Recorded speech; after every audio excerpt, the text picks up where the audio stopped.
왜 내가 사면은 빠지고 내가 팔면 올라갈까? 제가 한번 저 자신을 실험 대상으로 삼아서 아무것도 오늘은 안 팔고 안 산다 네네네. 라고 생각하고 계속해서 봤어요. 외국에서도 이런 분들 많이 봤거든요. 내가 야, 네네네. 우리 그런 사람이 거의 없어.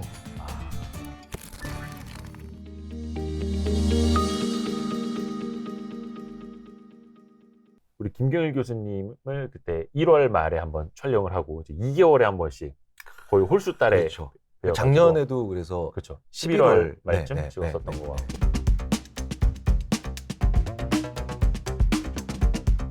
감사합니다. 항상 이렇게 그때 또 찾아주시고. 그 우신 게 이제 11월이죠. 얘기 안 할 줄 알았죠. 남자를 울리는 나쁜 남자. 네네. 근데 네. 그 와중에 저는 뭐 먹고 있다고. 그 얘기를 아직도 많이 해요, 사람들이. 네네. 제가 울컥한데 옆에 교수님 네. 있다가 뻘쭘해지셨다고. 집에서 엄청 욕 먹었어요. 아, 그래요?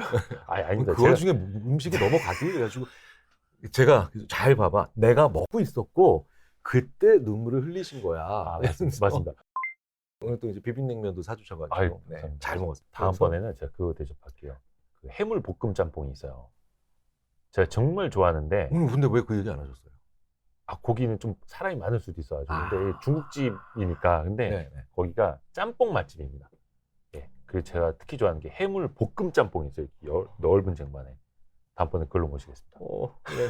저희 집에 전설 같은 얘기가 하나 있어요. 네네네. 2살에서 3살 그 사이 때인데 네. 제가 워낙 잘 먹으니까. 네네네. 근데 이제 이렇게 잠시만 딴 데 보셨다가 이거 너 보면 애가 다 먹고 있더래요. 근데 튀밥을 이렇게 큰 그릇에다가 네. 담아 놓으셨는데 네. 제가 잠깐 화장실 다녀오셨나? 하여튼 뭐 설거지하고 오셨는데 잠깐 뭘 하고 있는데 네. 제가 거의 절반을 먹었더래요. 근데 아기 때. 네, 근데 제가 절반 정도 되니까 이게 반이 빈 거를 느낀 거죠. 그래서 제가 앙 하고 울더래요. 반밖에 없다고? 네, 반밖에 없다고. 그래서 그때가 이제 근데 그게 옛날에는 막 왜 골목에 다 나와서 이제 평상 펼쳐놓고 뭐 이렇게 이웃끼리 막 교류도 많았잖아요. 네. 근데 그러니까 제 어머니한테 다른 집에 아주머니께서 경일이 또 운다고 이거 줄어들었다고 우리 먹보 경일이가. 먹보. 예, 근데 그랬더니 저희 어머니가 그래요? 그랬더니 아무렇지도 않다는 듯이 더 작은 그릇을 가져오셔서 그걸 그분다 부어주셔서 꽉 채웠더니 제가 아주 밝게 웃으면서 다시 먹더래요. 그때부터 어떤 심리학자로서의 길이 열린 거네. 어머니께서 엄청 지혜로우신 분이세요. 예, 그래서 대박이다. 지금도 그 얘기를 저희 집안에서 하시면서 그때는 굉장히 걱정 많이 하셨대요. 얘 커서 뭐가 될까? 야, 바보가 아닐까? 막 이런 생각도 하셨다는데. 근데 그게 진짜 심리잖아요, 심리학. 그렇죠. 이게 피아제 이론에 나오는 소위 말하는 그렇죠? 상태 피아제. 우리 이제 교육학자 중에 피아제라고. 피아제. 네, 피아제. 그 시계. 네. 그 피아제는 아니고요. 아무튼 예. 피아제라고 많이 이제 또 책에는 나오죠. 옛날 책에. 피아제 이론. 잔 피아제 이론이라고 많이 나오는데 거기 보면은 상태가 그대로 유지된다라는 걸 의외로 어려워한다는 거예요, 아이들이. 그래서 왜 이제 그런 거 있잖아요. 이렇게 하고 까꿍하면 우리는 얼굴이 이상해졌다고 생각하지 않고 손으로 얼굴을 가리고 있다고 생각하잖아요. 근데 태어난 지 얼마 안 된 아이들은 부모님이 왜 문에서 이렇게 반만 나와가지고 이렇게 하면 앙 하고 우는 경우가 있어요. 그게 바로 뭐냐면 내 부모가 지금 상반신만 있지? 막 이런 거. 제 밑에는 다리가 있을 거잖아요. 제가 지금 상반신만 보인다고 해서 막막상에 상반신만 비춰졌다고 해서 놀라지 않잖아요. 이런 다양한 영속성 계속 이건 있는 거다. 안 보이지만 그런 개념을 가지는 게 의외로 좀 3살, 4살, 5살 이렇게 많은 나이들이 필요하다. 그런데 이제 피아제 이론은 점점 그 연령대가 아니다. 더 어린 나이에 그게 돼. 훨씬 더 어린 나이가 돼. 이렇게 되거든요. 그 버지니아 대학의 그 앨리슨 거프닉이라고 하는 굉장히 유명한 아동 인지 발달 심리학자가 이런 얘기를 하죠. 참 공감이 가는 얘기예요. 모든 아이들은 어른들이 생각한 것보다 훨씬 똑똑하다. 그리고 모든 어른들은 아이들이 생각한 것보다 훨씬 멍청하다. 확 공감이 되네. 그러니까 점점 저도 어른이 돼가면서 그 생각이 들어요. 그래서 부끄러워질 때도 있고 또 한편으로는 그러니까 더 겸허해져야 되겠다라는 생각도 하게 되죠. 아니 진짜 오늘 여러 가지 질문지를 준비를 안 한 게 너무 좋아요. 왜냐면 그때 처음에 작년 11월에 준비해놨던 질문지를 아직까지 써먹고 있기 때문에 이 교수님과 한번 이야기 시작하면은 요거는 이제 지지난달에 네, 저희가 네. 했던 건데 여기 한 3분의 1 하다 말고 끝났었거든요. 1시간 반 촬영을. 그래서 예, 최대한 똑같은 종이를 제가 예, 네. 다시 예, 프린트를 해갖고 왔고요. 최대한 그 간결하게 말씀을 드리겠습니다. 아 근데 그때는 없었던 예상 질문지 없었던 내용부터 좀 여쭙고 싶어요. 왜냐면 네네. 그 사이에 네. 러시아와 우크라이나 사이에 이제 엄청난 일이 벌어졌잖아요. 네네. 그런데 어떤 분은 그런 예상을 하신 적이 있으세요. 70대가 넘은 사람이 다른 멀쩡한 나라 침공을 단행하기는 쉽지 않을 거다라고 예상을 하신 분도 계세요. 근데 이제 푸틴이라는 사람을 너무 또 우리가 정상적인 사고로 너무 예상을 하려 했던 건 아닌지라는 생각도 들고 약간 어떤 전쟁과 그 리더 대통령 사이 어떤 뭔가가 있을까요? 심리적으로? 사실은 어떤 사람의 행동을 예측하는데 제일 별 정보가 없는 게 나이입니다. 나이. 네네. 그러니까 무슨 얘기냐면 네네. 우리는 제가 이제 50대 초반인데 50대 초반도 아주 어린 아이들처럼 명랑쾌활하게 놀 수 있죠. 네. 근데 그리고 20대 초반의 청년도 굉장히 조용히 그만히 앉아 있을 수도 있죠. 네네네네. 뭐에 의해서? 상황에 의해서. 인간은요, 타고난 것보다 훨씬 더 강하게 영향을 받는 게 상황입니다. 그게 제가 전공하는 인지심리학의 가장 아마 중요한 근거나 아니면 인간에 대한 기본 가정이 아닐까 싶어요. 주어진 상황이. 네, 그래서 저는 이런 얘기 많이 하거든요. 능력보다 상황이다. 그러니까 창의적인 사람도 따로 있는 게 아니라 자기 자신을 창의적으로 만드는 상황에 걸어 들어가는 사람이 따로 있는 거예요. 그러니까 상황이 너무너무 중요해요. 그러면은 약간 이것도 그런 국제 정세라든지 그 나라가 얻을 수 있는 것, 잃을 수 있는 것, 약간 그런 것을 먼저 판을 깔아놓고 예측을 했었어야 된다라는. 그것이 이제 큰 상황이죠. 환경에 가까운. 그러니까 이제 환경과 상황은 좀 다른 게, 네. 뭐 환경은 뭐냐면 정말 바꾸기 힘들죠. 그러니까 쉽게 바꿀 수 없고 잘 안 바뀌고 긴 시간에 따라서 바뀌는 거죠. 그러니까 네. 지금이 3월이니까 봄이잖아요. 네. 이 봄이라는 환경을 여름처럼 바꿀 수는 없죠. 그렇죠. 환경은 정말 어렵죠. 네네. 근데 상황은 뭐냐? 지금 우리가 방에 있죠. 네. 이 방에서 불 딱 끄면 갑자기 동굴 속으로 들어가죠.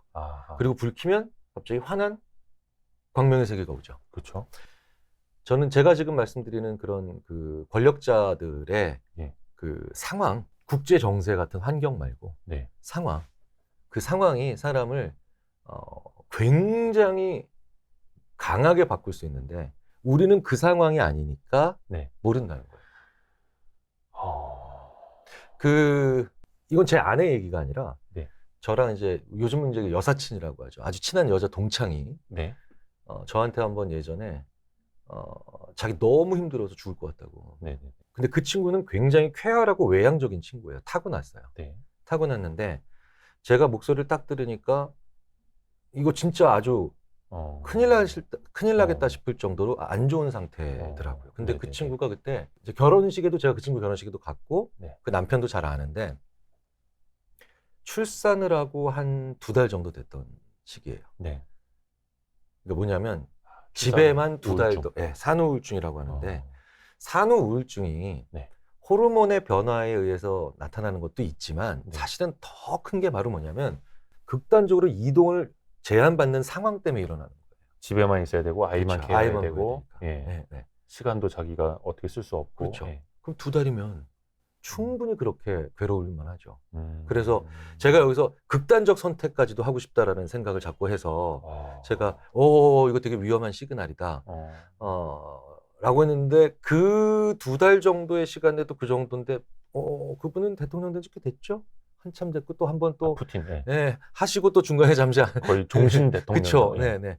그러면 그 사람의 권력의 객관적인 권력의 정도가 아니라 권력자로서 느끼는 권력감. 권력감. 네, 권력감은 대단하겠죠. 대단하겠죠. 권력감은 몇 가지 특징이 있는데 네. 불편함을 혐오로 느껴요. 여기서 불편함은 이런 것도 불편함이죠. 그러니까 제가 지금 네.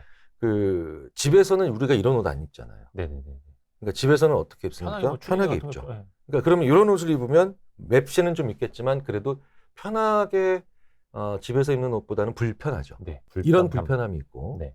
또 어떤 불편함이 있냐면 제가 이대호 편집장님한테 오 못생겼다고 하면은 뭐 그렇다고 그렇게 쳐다보세요. 아니 생각하고 있어요. 그러니까 마음이 불편해지죠.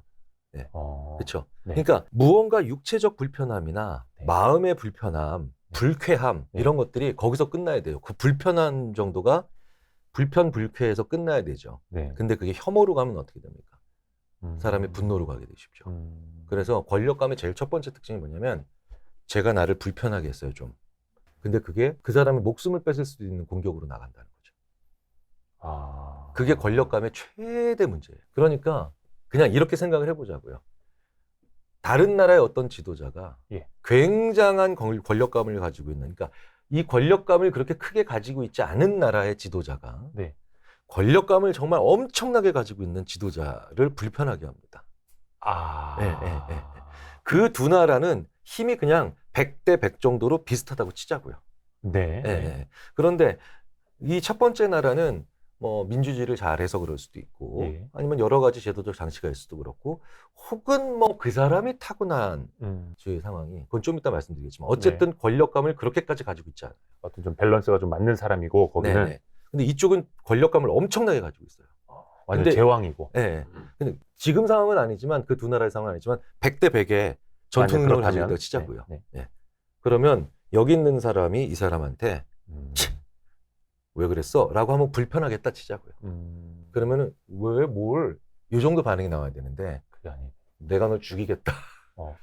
극단적인 반응이 나온다는 거예요. 그리고 다시 말씀드렸지만 불편감을 혐오한다는 건 무슨 뜻이냐? 권리적거리는 걸 가만 안 둔다는 거예요. 제일 싫어한다는 거예요. 또 자기에겐 그러면 힘이 있고. 그러니까 그 힘이 그런데 제가 말씀드렸죠. 권력과 권력감을 좀 구분을 자꾸 말씀을 드리려고 하는 게 권력은 어느 정도의 권력을 가지고 있는가는 대단히 판단하기 어려워요. 자, 무슨 얘기냐면 내가 과연 저 사람을 어느 정도 변화시킬 수 있을까? 이거 사실 알기 어려운 일이거든요. 뭐냐면 내가 어느 기업의 회장이라 하더라도 저 말단 직원의 이게 얼마만큼의 변화를 줄 수 있을까? 이걸 예측하는 건 쉬운 일은 아니에요. 근데 권력감을 가지게 되면 다 변화시킬 수 있다고 또 생각을 해요. 그래서 자 지난 10년, 20년 동안 뭐 CEO든 아니면 뭐 그 회사의 사장님이든 혹은 그에 준하는 높은 분들이 아주 직장 내 갑질을 너무 심하게 해가지고 너무 심하게 해가지고 문제가 크게 된 사례들이 있잖아요. 뭐 진짜 말도 안 되는 걸 먹게 한다든지 뭐 진짜로 뭐 사람들 앞에서도 뭐 옷을 벗게 한다든지 별로 말도 안 되는 짓거리 한 그런 분들 있잖아요. 그런 사람들이 자기의 실제 권력, 객관적인 권력의 정도를 과대평가할 수밖에 없는 권력감을 더 크게 가진 분들이죠. 권력보다 권력감을 더 크게 가진 분들이에요. 그럼 다시 돌아와서 그 권력감을 가진 사람들은 권력감을 강하게 가져서 굉장히 강한 사람처럼 느끼는 사람들이 보이는 첫 번째 특징이 뭐냐? 자기 통제력이 믿을 수 없을 정도로 약해져요. 그럼 주변에서 말릴 수도 없고. 그렇죠. 그럴 만한 힘은 그 한 사람에게만 있고. 심지어는 오른손으로 쓰잖아요. 왼손으로 한번 글씨 써보세요, 지금. 어차피 오른손으로 써도 못 알아보는데요. 왼손으로 써도. 그냥 한번 써보세요. 그냥 뭐 김경일 바보 이렇게라도 써보세요. 그러니까 그럼 불편하시죠. 이거 뭐, 근데 지금 그렇게 한 5분 동안 그렇게 글씨를 써보세요라고 하면 불편한데 알았어요 하고 조금씩 쓰죠. 근데 그걸 못 견디는 거예요. 왜 나한테 이런 걸 시켜? 막 이렇게. 김경일 교수 저 끌어내. 막 이렇게. 잠깐만, 이거 너무 속이는 얘기가 나오냐? 그럴 만한 권력도 없습니다. 그러니까 실제로 이런 실험을 해요.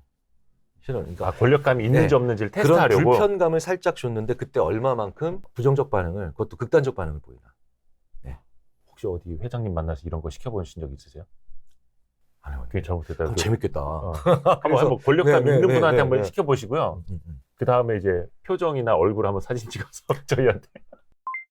권리적거리는 걸 되게 싫어해요. 누군가가 내 앞에서 권리적거리거나 나를 불편하게 하는 거를. 여기서 말씀드리신 건 싫어하는 게 아니라 정말 싫어한다고요. 그게 사소한 거예요. 그러면 옆에서 아무리 충신이 있더라도 입 바른 소리는 절대 못할 거고. 충신이 아니라 이때는 간신들. 물론 당연히 간신이 더 힘을 쓰겠지만 이때는 충신이 필요한 게 아니라 그 사람을 저권력자로 만들 수 있는 상황이 또 필요해요. 상황. 네. 안정적인 고권력자라고 하죠. 이게 진짜 위험하거든요. 예. 안정적인 고권력자가 뭐냐면 직장에서도 권력자고 집안에서도 권력자고 문중에서도 권력자고 동호회에 나가서도 권력자고 동창회에 나가서도 권력자야. 최악인 거예요. 네, 그러면 그게 이제 방금 전에 보여드렸던 그런 반응들이 전혀 자기 통제가 안 되고 세상 누구도 말릴 수 없는. 그렇죠. 그래서 고권력자일수록 저권력자가 되는 상황이 있어야 돼요. 그러니까 예를 들면 정말 사회적으로도 그렇고 뭐 국가적으로도 대단한 권력자인데 집에 들어가면 와이프한테 꼼짝 못 한다든가 막 이런 식의 그러니까 이제 너무 꼼짝 못하면 이제 좀 웃기겠지만 그래도 좀 수평적이거나 약간 알았어라고 하면서 이렇게 될 것도 필요하죠. 더 중요한 건 나는 고권력자이지만 여기서는 저권력자라고 하는 걸 다른 사람들도 볼 수 있는 데서 저권력이어야 되죠. 그죠? 네. 집에 들어가서 누군가에게 저권력이면 그건 다른 사람들이 못 보잖아요. 그렇죠? 네. 그러니까 우리는 괴단히 힘을 가진 사람이 엉뚱한 사람에게 초저권력자라서 문제가 생긴 경우를 겪어봤잖아요. 그죠? 남들 앞에서, 사람들 앞에서 저권력. 그게 무슨 얘기냐? 제가 만약에 오늘부터 학교에서는 어쩔 수 없이 저는 학생에 비해서는 고권력자인 것 같습니다. 그렇죠. 제가 아무래도 정성적을 매우 이러니까. 그런데 예를 들자면 제가 새로 배드민턴을 배우러 갔어요. 그럼 학생들과 같이 배워요. 그러면 학생들과 저는 같이 이 배드민턴을 가르쳐주는 선생님에 비해서는 저권력자. 뭐 그런 초보자일 수도 있고 막 이러니까. 그래서 예전에 우리 역사를 보면 그래서 왕이 자꾸 뭘 배우고 특히 어렸을 때부터 계속 뭘 배우죠. 사람들 앞에서 배우고. 그런 장면들을 만들어 놓는데 그게 이제 오랫동안 우리가 그런 안전장치들이 필요했기 때문에 되는 거죠. 그래서 저는 예전에 제가 이런 얘기 해드린 적 있잖아요. 제가 저를 불러서 심리학 강의를 들으시는 기업에 주식을 3개, 4개씩 산다. 네네네. 이제 일종의 예이기도 하지만 그 기업에 대한 기억도 오랫동안 가지게 되고 그리고 어떤 주식이든 다만 몇 주라도 사면 그 기업을 내가 관심 가지고 볼 수 있는 일종의 권리를 얻은 셈이거든요. 근데 제가 그 기업에 가서 그 기업의 이제 창업주죠. 창업주인데 직원분들이랑 함께 그러니까 그쪽은 IT 계열 쪽의 회사인데 요리 배우시는 직원들과 함께 그걸 봤어요. 그래서 제가 강연 끝나고 다음 일정이 좀 아주 급하진 않아도 그래도 좀 부지런히 움직여야 되는데도 제가 이렇게 봤어요. 권력감이 싹 내려가는 그런 상황을 만들었다고요. 그런 곳은 굉장히 직원들이 부당한 권력감에 의해서 스트레스 안 받겠죠. 그러겠죠. 자기들이랑 같이 요리하는 뭐 회장님이면. 그리고 그 장면도 보면 아주 자연스러웠고. 그러니까 그 회장님은 또 선생님 이건 어떻게 해야 돼요? 이러고 하니까. 그러니까 그러면 좋은 직원들이 안 떠나겠죠. 그렇죠. 그럼 저는 그래서 그 회사의 주식은 좀 더 사야 되겠죠. 그래서 그날 10주 샀습니다.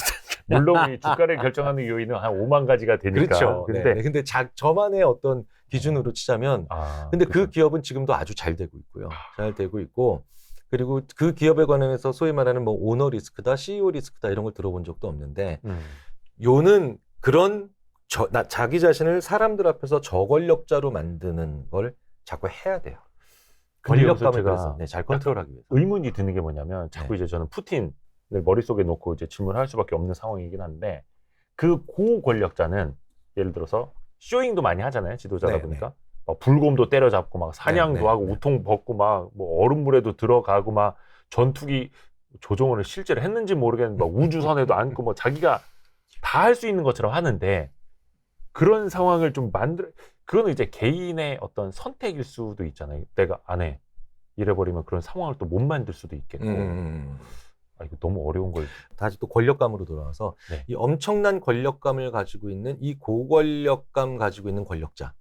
이 고권력자의 또 다른 특징이 바로 뭐냐면 과대평가죠. 과대평가. 자기가 하면 다 잘할 수 있고. 그러니까 뭐냐면 그러니까 judge of learning 이게 뭐냐면 학습할 수 있다는 판단, 네네네. 학습에 대한 판단. 이거 JOL이라고 부르는데 줄여서 예.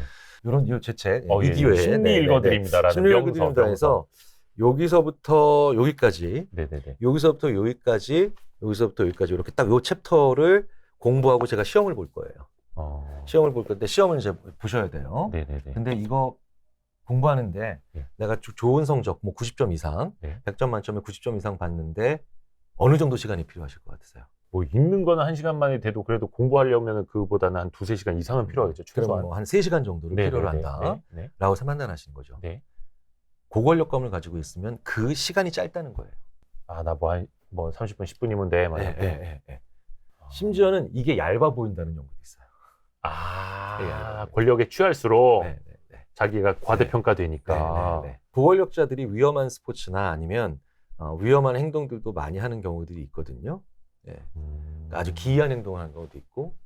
근데 불곰 때려잡으러 가고 막 사냥하고 막 옷도 까고. 그게 진짜로 지각적으로 그 불곰이 더 작아 보여요. 우리가 보는 것보다. 심지어 귀여워 보인다는 연구도 있죠. 왜 맹수를 키울까? 권력자들 보면 맹수 같은 거 이런 거 있잖아요. 맞아. 사자 키우고. 근데 그것만은 아니겠죠. 이유가 그것만은 아니다 하더라도 네네네. 그 상당 부분 고권력자들은 맹수가 귀여워 보여요, 실제로. 실제로 귀여워 보인다고요? 우리가 느낀 것보다는 그리고 최소한 덜 무서워요. 자기가 그 위에 있기 때문에. 그러니까 권력감이 사물을 즉시적으로 볼 때부터 왜곡을 만든다는 거예요. 그래서 중요한 건 권력자에게 겸손해지시라라고 얘기하는 거는 별 의미가 없어요. 그냥 그 목 잘리잖아요. 그 말 한 사람. 그러니까 주위 다른 사람이 누가 있든 안전한 거리에 있는 사람들조차도 어떻게든 그 권력자를 저권력자로 만드는 상황이 설계되는 게 제일 급선무예요. 그러면 가서 저랑 같이 탁구 좀 배우러 가실까요? 뭐 이렇게 배드민턴 배우러 가실까요? 이런 식으로. 왜냐하면 이런 얘기 많이 하죠. 아무리 훌륭한 분도 우리나라 같은 경우는 청와대에서 대통령 하시고 딱 몇 달만 지나면 이제 딱 둘러싸이잖아요, 사람들한테. 그러니까 유일한 방법은 그럼 그 둘러싼 사람들이 어떻게 할 수밖에 없어요? 고권력자로 더 만들어주죠, 자꾸. 이때도 제일 좋은 방법은 배우는 거예요, 뭘 새로운 걸. 사람들 앞에서. 그래야 밖으로 나와서 공개적으로. 그래야 이런 병 하나를 보더라도 어떤 현상을 하나 보더라도 보편적인 시각을 가질 수 있게 돼요. 그래야지 독재자가 되지 않는. 근데 또 반대로 독재자가 이미 이제 된 사람은 그런 것조차 하지 않으려고 그런 하고 행동을 제일 작아 싫어하죠. 보이고. 그런 행동을 제일 싫어하겠죠. 자기를 저권력자로 만드는 상황. 같이 탁구 치자고 배드민턴 치자고 했는데 새로운 자기가 걸 배우자. 점수 잃고 있으면 막 안에 때려치고 막. 그러니까 독재자에 거의 준하는 수준의 독재자가 준하는 수준의 권력자가 다스리는 나라에서는 그렇기 때문에 새로운 것에 대해서 배운다는 행동이나 새로운 걸 받아들이는 게 제일 먼저 떨어지는 거예요.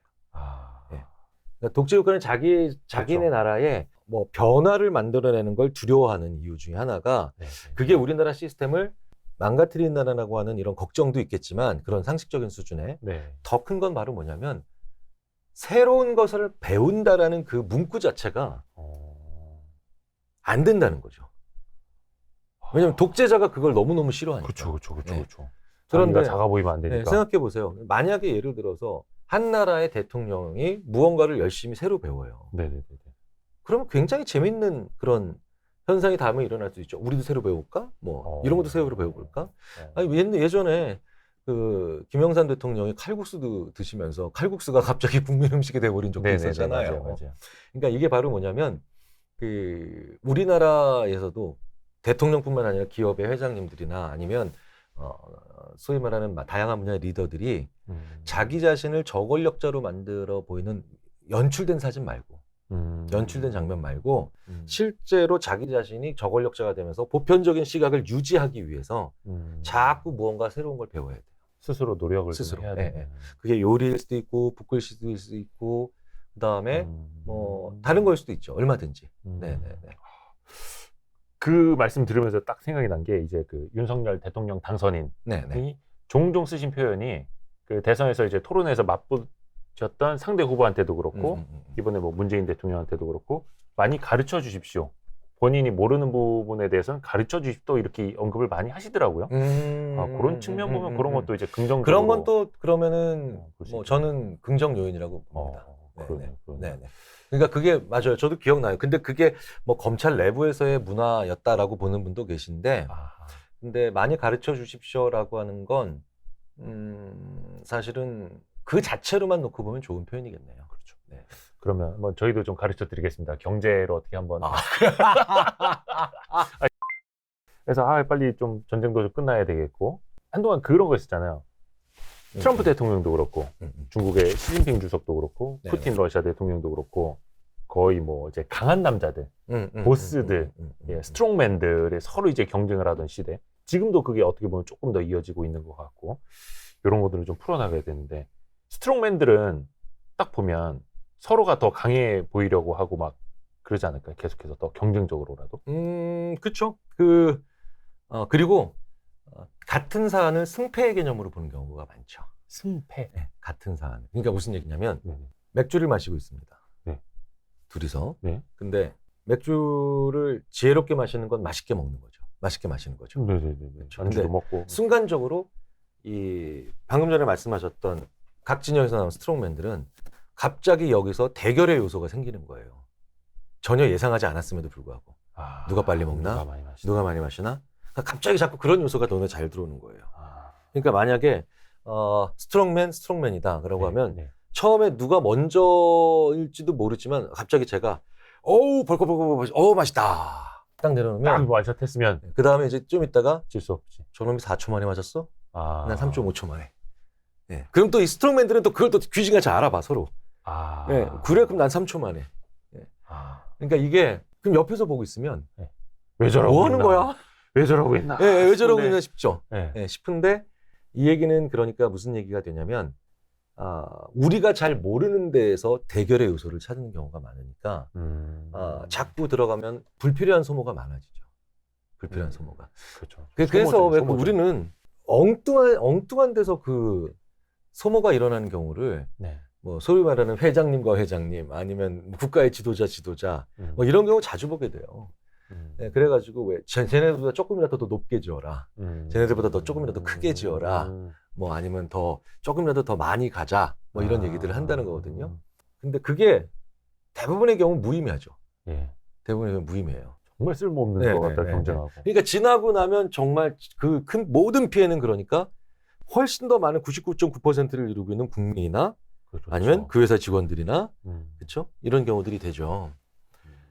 그래서 다시 한번 말씀드리지만 그래서 늘 새로운 걸 배우셔야 돼요. 늘 새로운 걸. 그것도 공개적으로. 네, 공개적으로. 그것도 부끄러움 없이 사실은 그런 또 분위기를 만들어줘야 되는 거고. 네. 아이고, 요게 참 쉽지가 않네요. 요것도 심리랑 연관될지는 모르겠는데 많은 사람들이 그런 거 있어요. 왜 내가 사면은 빠지고, 내가 사면 물리고, 내가 팔면 올라갈까? 이게 어떤 사람들이 그래도 난 똥손인가? 라고 이제 말씀하시는 분들도 있는데 지나고 보면은 큰 부를 일구신 분도 내가 팔면 오르더라. 뭐 이런 분들도 또 있거든요. 이게 좀 심리적으로 어떤 차이가 있는 걸까요? 뭐 다 모든 분들이 이런 경우에 해당되진 않지만 항상 우리는 뭐 훔쳐먹다가 걸렸을 때를 기억하죠. 그러니까 호랑이도 제 말하면 온다. 네네네네네. 지금 호랑이 왜 안 와요 지금? 그죠? 그러니까 이게 뭐냐면 무언가를 했을 때 다음에 결과가 일어나면 무언가를 안 했는데도 그 결과가 일어날 때와 무언가를 했을 때도 했는데 그게 결과가 안 일어났을 때 아무것도 안 해서 결과도 그 결과가 안 일어났을 때 뭐든지 2 곱하기 2 총 4개의 케이스가 있잖아요. 네네네네. 근데 4개 케이스 중에 우리는 하나만 기억하죠. 팔았을 때는 올라가는지 네네네. 샀을 때는 내려가는지. 네네네. 그렇죠. 그러니까 요 경우만 주로 기억을 담는다는 거예요. 기억에 담는다는 거예요. 네, 기억에 주로 뭔가를 더 담느냐는 거죠. 그래서 제가 한번 저 자신을 실험 대상으로 삼아서 팔고 안 팔고가 아니라 아무것도 그날은 그러니까 아예 제가 로그아웃을 해버리고 아무것도 오늘은 안 팔고 안 산다 라고 생각하고 계속해서 봤어요. 계속해서 그쪽을 보니까 팔아야 되는데 얘가 올라가는데 얘는 떨어지고 있는데 그 현상이 너무 자연스러운 현상처럼 느껴지는 거예요.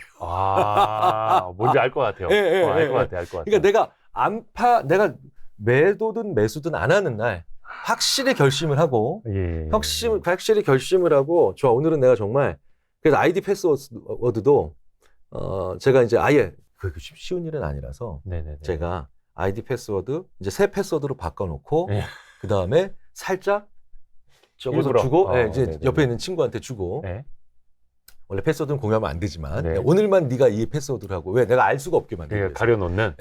가려놓고 난 다음에 봤는데, 저주스럽게 떨어지던 저 회사가 왜 떨어지는지가 그날 다 이해가 돼요. 그냥 변동성일 뿐이야. 막 이렇게.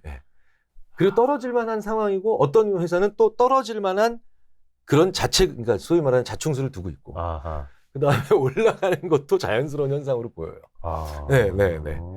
그러니까 한 번쯤은 내가 매도 매수를 전혀 하지 않는 상태로 내가 그렇게 땅을 치거나 후회하거나 아까워했던 기업들을 보시라는 거예요. 뭔지 알 것 같아요. 저도 약간 그런 경험을 해봤거든요. 팔고 나서 조금이라도 올라가면 좀 늦게 팔 걸. 이따가 팔 걸. 근데 일찍 팔아가지고 이러는데 진짜 매매 안 하고 이건 좀 장투할 거야 이렇게 보면은 마이너스 한 10% 되는 것도 요거는 그냥 변동성. 늘 있을 수 있는 일이지. 그렇게 보이는 거죠. 그래서 왜 그런 농담 많이 하잖아요.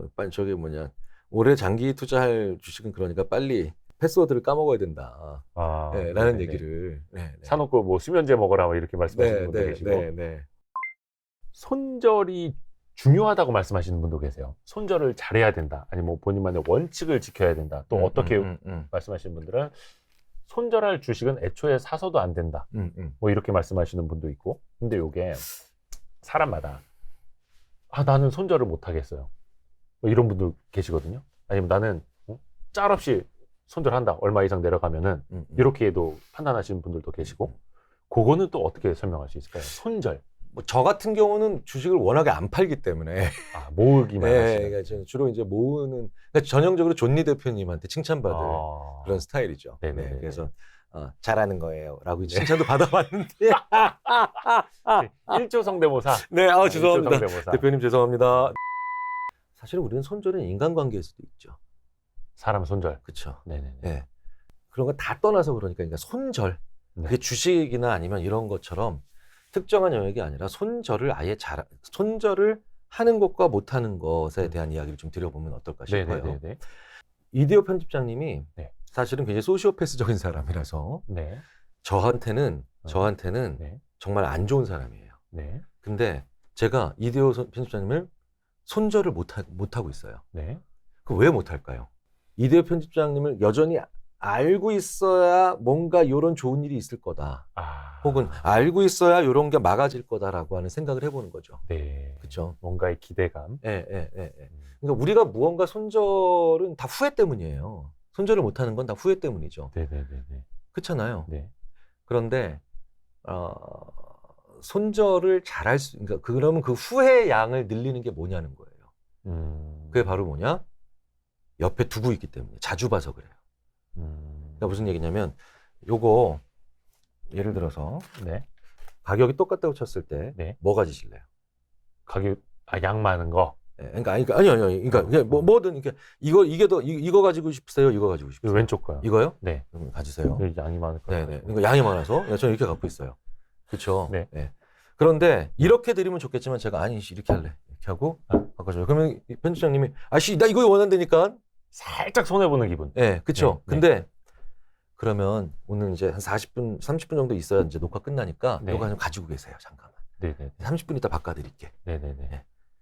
그럼 이제 손이 좀 잡고 계시죠. 좋아요. 여기 잡기도 하고 뭐 이렇게 보기도 하고. 야, 비타민 C가 이렇게 많이 들어가 있어. 새콤한 맛도 벌써 생각하고 있고 막. 그렇죠. 그럼 30분 후에 바꿉시다. 아까 이거 좋다고 했으니까. 했더니 그러면 대부분의 사람들이 어떻게 하냐면 나 그냥 이거 원래 가지고 있을래요. 그냥 이거 먹을래요. 내 옆에 있었기 때문에 내가 자주 봤기 때문에 이것을 슬쩍슬쩍 생각했기 때문에 그렇기 때문에 이제 내 손을 못 떠나보내는 거예요. 일종의 애착이 생긴 거예요. 손절을 왜 못하느냐면 모든 종류의 손절은 무언가를 감수하고라도 끊어내는 거죠. 보내는 거죠. 그런데 이런 걸 왜 증여 효과 혹은 소유 효과라고 하는데 자주 찾아보고 내 옆에 뒀기 때문에 그런 거예요. 그래서 손절은요, 만약에 정말 하셔야 된다. 그러면 최대한 얘와의 거리감을 벌려야 돼요. 그럼 거리감을 벌려야 된다는 건 무슨 뜻이냐면 시간적 거리감을 벌리는 것도 중요하죠. 그러니까 보고 있으면서 10분, 20분 고민하면은 손절을 더 못하죠. 오래 봤으니까. 애착이 더 많이 생겼으니까. 네. 그러면은 오후에는 더더욱 손절을 못하겠죠. 그죠? 네네네. 네. 그러니까 오전에 9시 딱 할 때 손절하셔야 돼요. 거리감. 네. 왜냐면 못 보잖아요. 그 전까지는. 네네네. 자고 있잖아. 예. 자고 있잖아요. 예. 그럼 그것도 도움되는 거예요. 예를 들어서 아까 이제 제가 이제 팔고 나서 올라가는 거에 대한 이제 기억이 너무 이제 진하게 남으니까 더 많이 후회가 되는 것 같아서 팔고 나서 아예 관심 종목에서 삭제해 버리는 것도 도움이 되는 거예요. 굉장히 많은 분들이 팔고 난 다음에 오히려 더 관심 종목. 더 보는. 네, 내가 팔고 난 다음에. 네. 아니, 그런 분들 꽤 계세요. 그러니까 제가 아는 어떤 분도 자기가 살던 동네에서 자기가 원래 A 동네에 살았는데 B 동네로 이사를 가셨는데 네. 그 다음부터 자기가 살던 원래 살았던 A 동네 시세를 다 외우고 계세요. 그런 분들이 있어요. 그죠. 예, 이게 혹시 더 올랐나? 막 이런 것처럼 생각을 하시면서. 그럴 수 있죠. 당연히 좋은 자세는 아니죠. 당연히 좋은 자세는 아닌데, 네. 예전에 가지고 있었던 그게 아니라 B 동네에 대한 관심이 많아야 되죠. 새로운 동네. 새로운 동네에 대한 관심이 많아져야 되잖아요. 네네네. 근데 관심의 양은 뭐가 결정하냐면, 관심의 가지수가 결정하는 거예요. 만약에 이 한 종목을 팔았고, 예. 이 종목을 샀어요. 예. 그렇죠? 그러면 이게 토탈 액수가 얼마든 네. 우리가 이걸 종목으로 보잖아요. 그러니까 뭐냐면 제목이 한 개인 거예요. 근데 갑자기 예를 들어서 네. 내가 이런 걸 하나 팔고 네. 이걸 이렇게 좀 작은 걸 3개를 샀다 치자고요. 총액은 갚은데. 네. 그러면 이것에 대한 관심 가지기가 관심이 훨씬 더 떨어진다는 거예요. 관심의 가지수가 관심의 양을 결정하니까.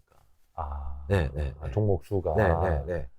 뭐 꼭 그렇게 하시라는 뜻이 아니라 네. 내가 지나치게 예전에 팔았던 종목에 굉장히 집착하거나 아니면 자꾸 돌아가면서 네. 나 뭐지라는 생각까지 가지면서 그 생각으로 오히려 또 위축되신다. 여기까지 가면 사실 조금 좀 내가 보기에 내가 별로 안 좋아지잖아. 이거 자존감 떨어진다 그러잖아요. 네. 그렇죠. 그러면 이 종목 숫자를 좀 늘리시는 게 좋아요. 네, 이 종목 숫자를. 그러니까 저는 그래서 일부러 귀염둥이 주식을 한두 주씩 사요. 귀염둥이 주식이 뭐예요? 귀염둥이 주식. 그러니까 정말 별 의미 없는 주식들. 네네네. 혹은 아주 저렴한 주식들. 네. 혹시 동전주 좋아하세요? 그런 건 아니고요. 그러니까 이게 뭐냐면 평상시에 관심이 있었는데, 내가 굳이 이런 것까지 사? 저렴하게 네네. 이런 날, 요런 큰 거를 판 날은 그런 귀염둥이 주식들을 저는 개인적으로 그렇게 부릅니다. 하지만 또 의미는 있는 귀염둥이 주식들을 그런 정도를 그때 몇 개를 이렇게 약간 사요. 더 좋은 기업일 수도 있고. 네, 그러니까요. 오히려 잊기 위해서. 네, 잊기 위해서. 혹시 그거 아닙니까? 약간 사랑이 다른 사랑으로 잊혀지네. 약간 이런 느낌 아닙니까? 네. 그러니까 이제 우리가 항상 그때도 예전에도 말씀드렸잖아요. 빈도가 되게 중요하다고. 네. 빈도가. 그러니까 가지수, 종류가 되게 중요해요. 그래서 교수님 말씀 항상 보면 이제 상황, 빈도 이런 거 많이 이제 강조해 주시는 것도 여기에도 약간 그런 게 있는 거예요. 그렇죠.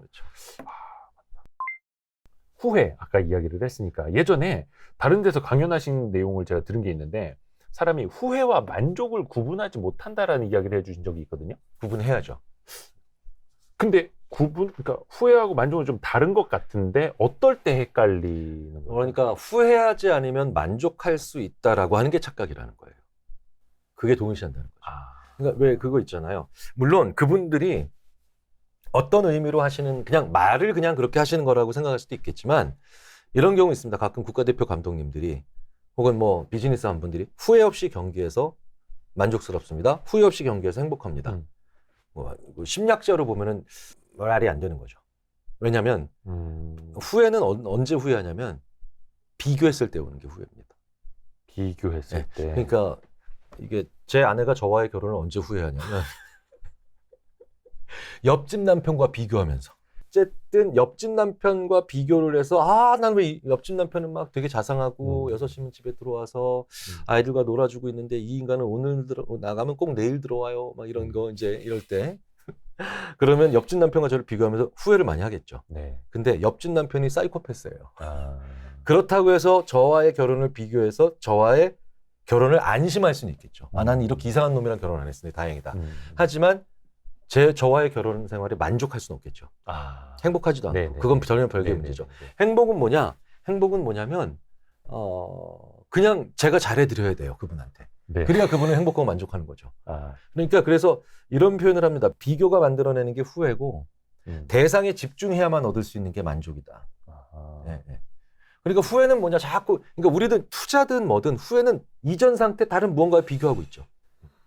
그렇죠. 상대 수익률 네. 이런 것도 보고. 그렇죠. 네. 네. 만족은 뭐냐? 내가 그것에 집중을 하고 있으면 만족이 오는 거예요. 네, 네, 네. 그래서 예전에 팔았던 주식 혹은 내가 지금 내 손에 없는 거 혹은 예전에 있는 상태와 자꾸 비교를 하기 시작하면은 계속해서 후회만 나오고. 근데 후회라는 게 더 안 좋은 게 바로 뭐냐면 그렇기 때문에 좋은 선택을 하는 게 아니라 후회를 안 할 거라고 자꾸 착각 주는 선택들을 많이 하게 돼요. 그게 뭔지 아세요?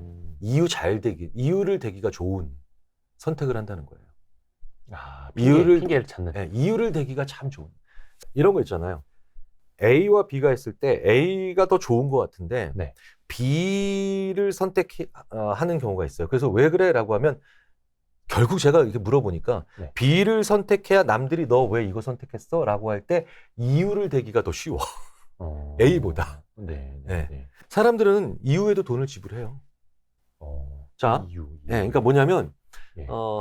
여기 이제 이 와이스트리트 맞은편에 여행사가 하나 들어왔어요. 네. 여행사가 하나 들어왔는데 네.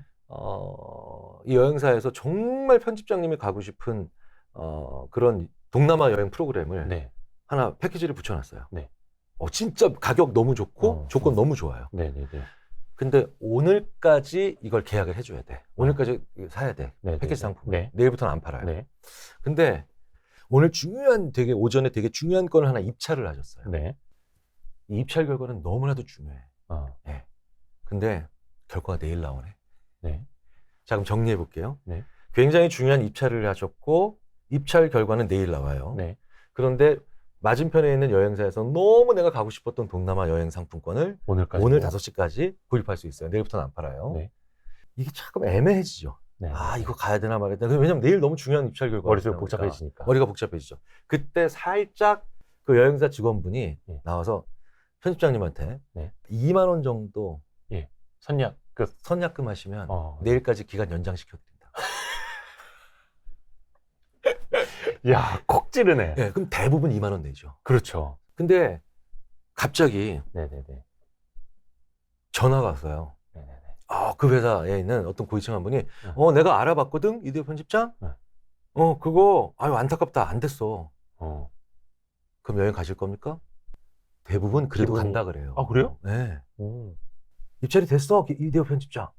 그럼 당연히 갈 거예요. 그럼 무조건 가죠. 그럼 어차피 갈 거였죠. 2만 원은 뭐예요? 내가 무슨 이유로 가는지 모르는 거야. 이게 셀레브레이션 하러 가는 건지 아니면 힐링하러 가는 건지 이유를 모른다는 거야. 사람들이 이유에 굉장히 많은 돈을 써요. 의외로. 그리고 그런 광고들을 보면 이유를 아예 자기네들이 친절하게 소비자들한테 알려주는. 그 제품 왜 샀어라는 질문을 받았을 때 이렇게 얘기해 주시면 돼요 라고 그 이유를 얘기해 주는 광고들도 많아요. 예를 들어서 그 수고한 당신 떠나라 이런 것처럼. 이 얘기는 무슨 얘기냐면 후회를 덜할 만한 걸 고르다 보면 자꾸 이유를 찾게 돼요. 그러니까 이유가 어느 대상에 더 많아요? 기존의 오래된 것들의 이유가 더 많죠. 새로운 산업, 새로운 인더스트리, 새로운 업종, 새로운 분야에 대해서는 이유가 적잖아요. 그렇죠. 그렇죠. 그러니까 그 후회가 무서워하고 후회하지 않으려고만 뭔가를 하게 되면 결국 새로운 시도를 못 하게 된다는 게 이런 메커니즘 때문에 일어나는 일들이에요. 계속 그 과거에 얽매여 있고 익숙해져 있던 거에 벗어나지 않으려고 하고. 제 동창주 한 친구가 A 자동차가 있고 B 자동차가 있는데 아무리 봐도 이 친구한테는 B 자동차가 더 맞아요. 근데 굳이 A 자동차를 선택하더라고요. 그러니까 이 친구랑 얘기를 해보니 A 자동차를 사야만 친구들이 야, 너 이거 샀어 라고 했을 때 이유를 더 잘 돼. 이걸 더 잘 얘기할 수 있더라고요. 자, 그러면 이 친구한테 자, 너는 이유 기반 선택에 의한 편향에 빠져 있으니 그런 걸 하지 말도록 조심해라라고 얘기하는 것보단 네. 제가 오히려 이렇게 해주면 되겠죠. 야, 걔네들 좀 덜 만나봐. 걔네들 좀 덜 만나, 그 친구들 좀. 그러면 자연스럽게 그 이유에 대한 압박감이 줄잖아요. 그렇죠? 오히려 비자동차를 더 좋아하는 부류들을 많이 만나게 되면은 또 그쪽으로 갈 혹은 수도 있는 그럴 수도 거고. 있고 또 아니면 아예 그냥 잠시 동안 자동차 구입 전에는 예. 친구들을 전으로 친구들을 안 만나도 되고요. 이거는 우리나라의 교육에도 엄청나게 교육?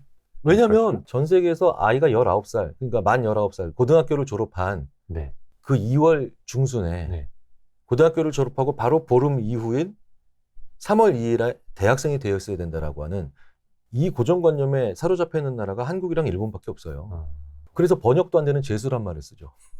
재수 영어로 뭐예요? 이 번역도 안 돼. 그냥 너는 언제 대학 들어갔어? 그냥 이런 얘기를 서로 주고받죠. 재수라는 저 영어가 없어요? 쳐보세요. 나중에 재수라고 쓰면 뭐라고 돼 있더라? 말도 안 되는 얘기로 돼 있던데.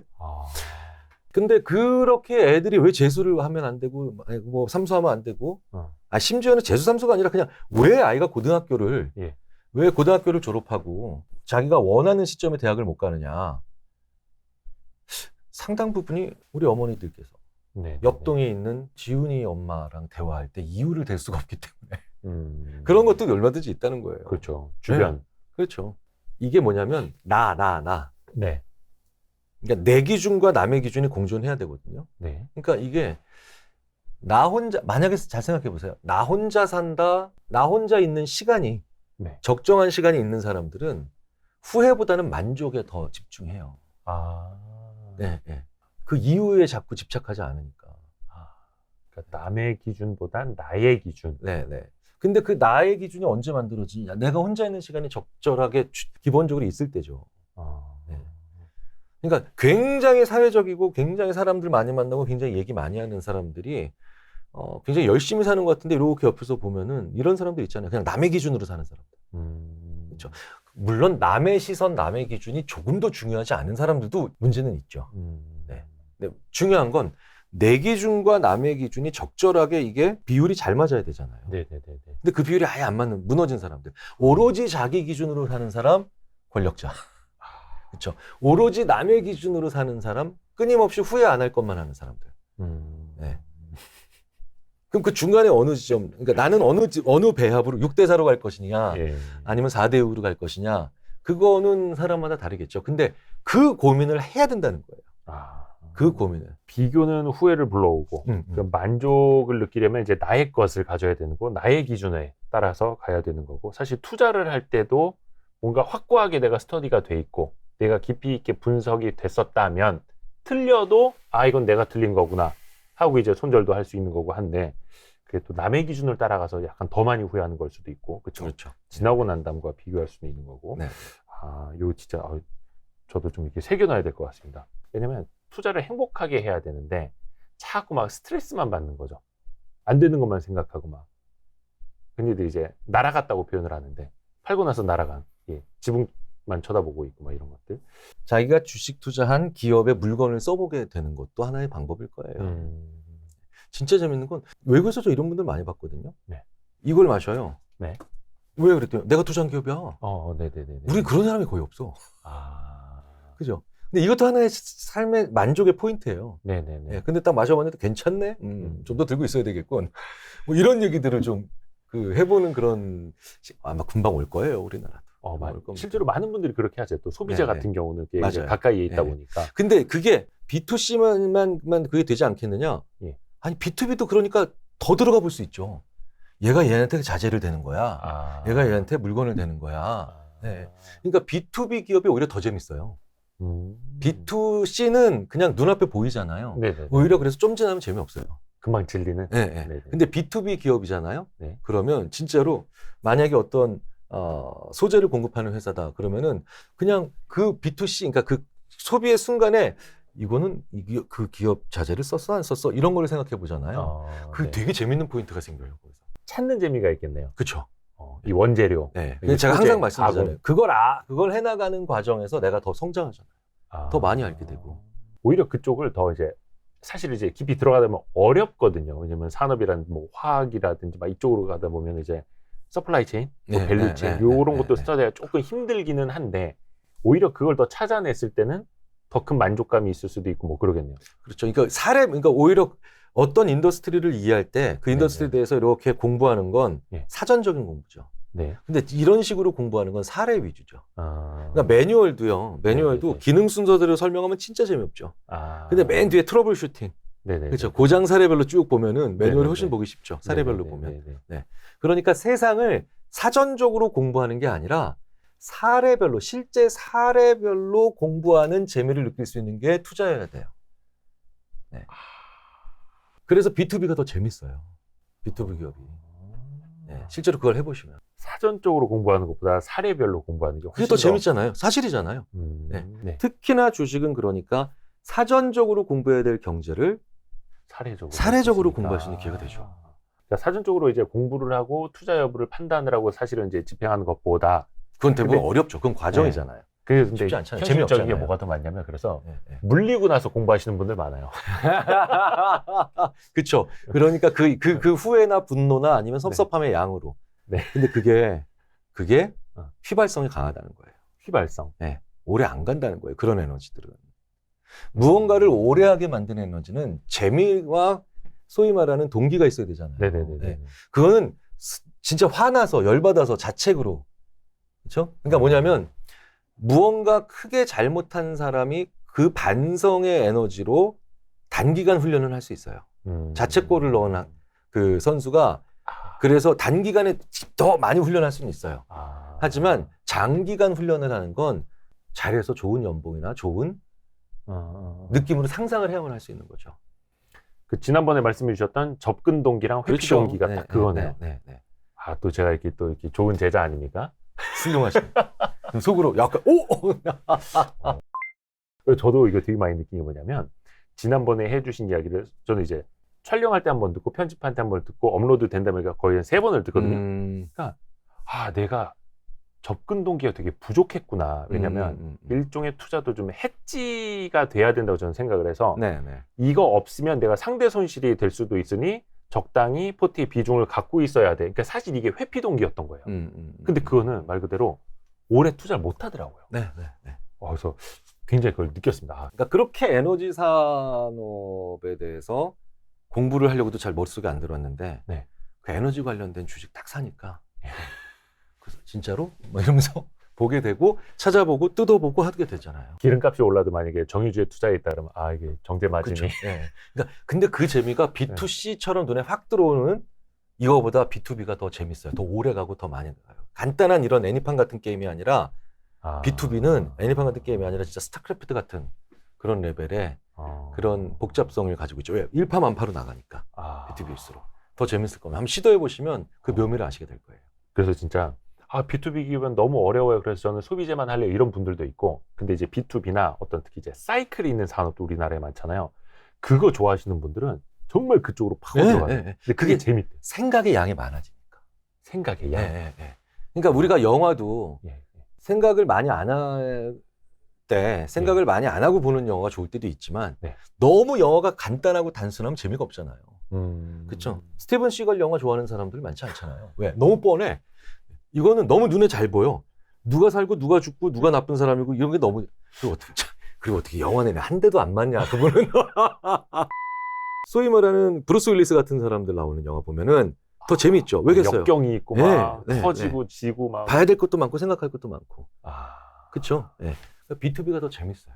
그래서 그런 질문을 붙이죠.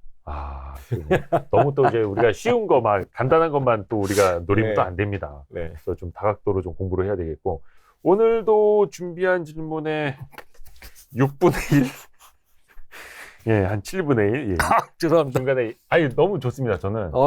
그 푸틴 남의 나라 대통령이 그 우리를. 하여튼간 덕분에 공부는 할 수 있었습니다만, 하여튼간 빨리 이제 좀 전쟁이 종료되길 바라면서. 그래서 정말 간절히 원합니다. 이 지구상에서 전쟁은 정말 절대 있어서는 안 되고, 전쟁을 원하는 쪽도 안 되고, 물론 전쟁을 막을 능력은 있어야 되지만, 문제를 전쟁으로 해결하려고 하는 모든 사람들이 빨리 사라졌으면 좋겠어요. 그래서 5월에 다시 뵙겠습니다, 교수님. 너무 감사합니다. 감사합니다.